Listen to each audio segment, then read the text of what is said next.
Welcome back to Superbly Said, Advanced English Vocabulary and Phrases. And today's list is pulled directly from a SpeakDuo lesson. That's right, the one featuring Jim Parsons. We're focusing on some really specific idioms that, can be tricky because they depend so much on context. And before we get started, it's probably worth mentioning that if you actually want to use these phrases, not just like memorize a list, Right? you should head over to SpeakDuo.com.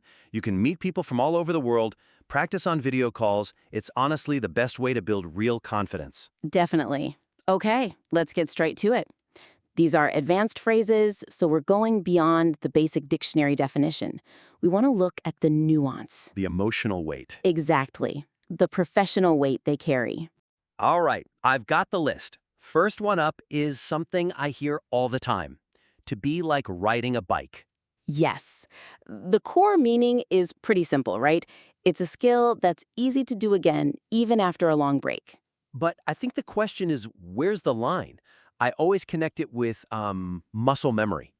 Okay. Like, my fingers just remember guitar chords. Is like riding a bike basically the same thing? That's a great question. And no, not quite. Muscle memory is purely physical. It's physiological. So it's just my hands doing the work? Exactly. Your brain isn't really deeply engaged. But to be like riding a bike is much broader. It can apply to mental frameworks, to logic. Ah, so like using a complex piece of software, maybe Excel, after a year away. Perfect example. Your fingers don't remember the keys, but your mind remembers how the formulas work together. The logic just clicks back into place. Okay, so let's put that in a work scenario. I've been on sabbatical. I come back. My manager seems a little nervous about giving me a big project right away. Right. They might ask, do you need a week to get back up to speed? And you could say, I was a bit worried about leading the presentation, but honestly, it was like riding a bike. and that tells them the core skill is there, it just needed a moment to reboot. Okay, but what if it doesn't just reboot? What if you're actually bad at it now? Well, that leads us perfectly to our next phrase, to be rusty. Right, being rusty. So you're less skilled because you haven't practiced. But how is that different from just saying, I'm out of practice? Out of practice is neutral. It's just a statement of fact. I haven't played tennis in 5 years, so I'm out of practice. It doesn't actually describe your current performance. It's just about time. Exactly. Rusty implies friction. That's the key word. Oh, friction is good. Like the gears are grinding a bit. You're trying, but it's not smooth. Yes! You know what you want to do, but the execution is clunky. It feels stiff. So for an IELTS speaking answer, say, about a hobby you gave up. A simple answer might be, I am not good at piano anymore. Which is fine. A bit flat. Very flat. But what if they said, I used to play daily, but I'm incredibly rusty now. I even struggle with basic chords. That paints a much better picture.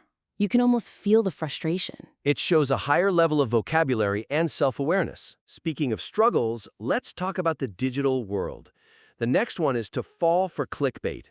Getting tricked by a headline that's just too tempting to ignore. So is this just a new term for being lied to or being, duped? I see why you'd think that, but there's a specific nuance. If you buy a fake watch on the street, you were duped. That's a scam. Okay. Falling for clickbait is all about the curiosity gap.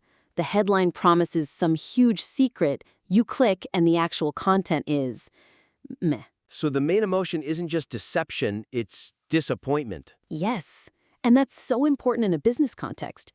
Imagine a marketing meeting. You're trying to title a new article. You need the clicks, obviously. Of course. But you can't damage the brand's reputation. So you might say, we need an engaging headline, but we have to avoid making customers feel like they fell for clickbait. Meaning the content has to actually deliver what the headline promises. Precisely. Now, what if you want to persuade someone quickly, but without any tricks? That would be the next phrase, to do the swift sell. A quick, persuasive explanation. This just sounds like an elevator pitch to me. Is there a difference? There is, but it's grammatical. An elevator pitch is a noun. It's a thing you have. It's a pre-prepared script you've memorized. Okay, so you have an elevator pitch. But you do the swift sell. It's the action. It implies you're improvising, that you have energy in that specific moment. You aren't just reciting something. I see.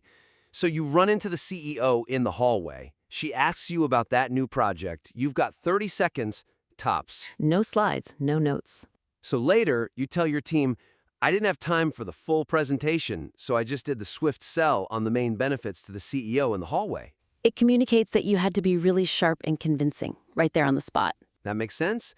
And that flows really well into our next section, which is about how information moves.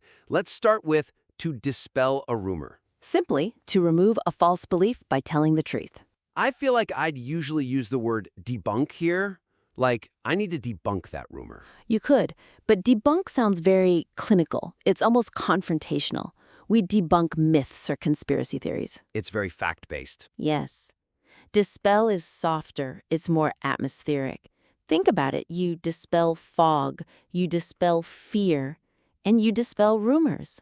So dispel is less about correcting a fact and more about changing the mood, easing the anxiety in the room. Exactly. It's about leadership and emotional intelligence. In a team meeting, if people are worried about a merger, you don't say, I'm here to debunk things. Right. You'd stand up and say, I want to take a moment to dispel the rumor that our department is merging. We are staying independent. One sounds like you're arguing with them. The other sounds like you're reassuring them. But before you can dispel it, a rumor has to travel. And for that, we have to make the rounds. Meaning it's spreading widely from person to person. The obvious comparison here is going viral. Everything is going viral these days. But they're different. Going viral suggests explosive, often global growth on the internet, reaching millions of strangers. Uncontrolled. Right. Making the rounds is more contained. It implies a steady circulation within a specific group. Like an office, or a school, or a family. Yeah, a joke makes the rounds in an office. A piece of gossip makes the rounds at a party. It suggests it's being passed from person to person within that system. So if a new company memo gets leaked, you wouldn't say it went viral internally. No. You'd say, there's a new compliance memo making the rounds. Have you seen it yet? It feels more internal, more deliberate. Got it. Okay, let's shift gears to talking about people and interactions. This next one is a classic, a dead ringer. Just means someone who looks extremely similar to someone else. It's a great idiom. I sometimes hear people use doppelganger for this, though. Doppelganger is so heavy. It sounds like something from a gothic novel, like a ghostly, evil twin. It's a bit dramatic for the office. Exactly. Dead ringer is punchier. It really emphasizes the shock of how similar they look. Did you just see that moment? Yes, so your new client walks in and he looks exactly like a famous actor. You lean over to your coworker and whisper, our new client is a dead ringer for George Clooney. I actually did a double take. It captures that visual surprise perfectly. And what about when you meet someone, but not really? That brings us to be in passing. Happening briefly, casually, without any real depth. So why not just say, I met him briefly? Do we need a whole idiom for that? Well, briefly is just about time. You could have a very brief meeting that's also very intense and formal. Ah, I see. In passing describes the nature of the interaction. It was incidental, unplanned. You were walking down the hall. They were walking the other way. It kind of lowers the stakes of the connection. That's a really important function of it, especially in networking. Someone asks, do you know the new director? If I say, I spoke to him briefly, it could imply we had a scheduled chat. Right. But if you say, I haven't worked with him formally, we've only spoken in passing at a few conferences, you're being precise and honest about the relationship. It manages expectations. Okay, last one. This is about atmosphere. To hear a pin drop. Complete and total silence, usually because everyone is so focused or tense. People often use the phrase deafening silence. They do, but deafening silence is almost always metaphorical. Right, like I emailed my boss about a raise and was met with deafening silence, meaning he just didn't reply. Exactly. But you can literally hear a pin drop. It's sensory. It describes the actual soundscape of a room where the tension is so high that everyone has stopped moving, maybe even stopped breathing. So the big board meeting, the CEO just announced terrible quarterly numbers. The keyboards stop clicking, the coughing stops. And you'd play, after she announced the losses, you could hear a pin drop in that boardroom. It just paints that tense, frozen moment so vividly. All right, I think we've covered a lot of ground there, from rusty skills to silent boardrooms. Now it's time to see if any of it has actually stuck. It's quiz time. We'll give you a question, then 3 options, A, B, and C. And we'll repeat the key phrase a few times to help it lock in. I'll give you a little reminder to pause the audio if you want some time to think. Let's start. Question 1, what is implied when a skill is described as being like riding a bike? Is it It requires intense physical effort and balance to perform correctly. it is a skill that comes back naturally even after a long break? Or option C, it is a dangerous activity that should be approached with caution. So think about it, a skill that's like riding a bike. Feel free to pause if you need to think about the answer. And the answer is, Option B, it's a skill that comes back naturally. Remember our example of returning to that complex software? The logic just comes flooding back. okay, question 2. If someone says they are feeling rusty at a task, what do they mean? They have lost some proficiency due to a lack of recent practice. They are feeling physically stiff and uncomfortable doing the task. They are bored with the task because they have done it too often. That feeling of being rusty, what is it? Go ahead and pause here if you need a moment. The answer is option A. They have lost some proficiency due to lack of practice. Think about that piano player struggling with the chords. That's the friction of being rusty. Question 3. What happens when a person falls for clickbait? Is it They accidentally download a virus from an email attachment. they successfully create viral content that generates revenue? Or option C, they are tricked into viewing content by a sensational headline? When you fall for clickbait, what's really going on? Pause now if you need a second. The correct answer is option C. You're tricked by that sensational headline. Remember, it's all about that feeling of disappointment when the content doesn't deliver. Question 4. To dispel a rumor effectively, what must one do? Ignore the gossip completely until people stop talking about it. Provide the truth to eliminate the false belief or information. Spread a different story to distract people from the original rumor. To successfully dispel a rumor, what's the best strategy? Feel free to pause the podcast here if you need to think about the answer. And the answer is option B. You have to provide the truth. You're dispelling the anxiety by replacing the false information with facts, just like that manager in the meeting about the merger. Halfway there. Question 5. If a person is a dead ringer for a celebrity, what is the similarity? They look exactly like the celebrity in appearance. They have the exact same voice and singing ability. They share the same birthday and astrological sign. Someone is a dead ringer for someone else. Pause if you need to. The answer is option A. It's all about appearance. They look exactly like them, like that client who is a dead ringer for George Clooney. Question 6. When a story makes the rounds, what is happening to it?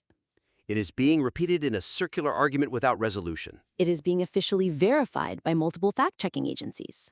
It is circulating widely from person to person or on the internet. The story is making the rounds. What does that mean? Feel free to pause here. The answer is option C. It's circulating widely. And remember the nuance. It's usually within a specific group, like that compliance memo making the rounds in the office. Question 7. What characterizes an interaction that happens in passing? It is a brief, casual encounter without deep engagement.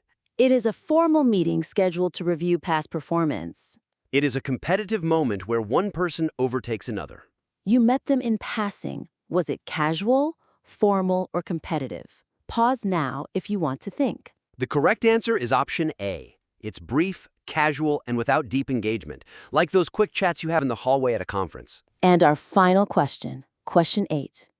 If you can hear a pin drop in a room, what is the atmosphere? There is absolute silence, usually due to tension or focus. There is a very annoying, high-pitched noise in the background. The room is empty and devoid of any furniture or people. You can hear a pin drop. What does that feel like? Feel free to pause the podcast here if you need to think about the answer. The answer is option A. Absolute silence, born from tension or intense focus. Just like that boardroom after the bad news was announced. And that is the end of our quiz. Hopefully, those answers came back to you like riding a bike. And you weren't feeling too rusty. Thanks for joining us on Superbly Said. And don't forget, if you want to practice these phrases with real people, check out SpeakDuo.com. Until next time.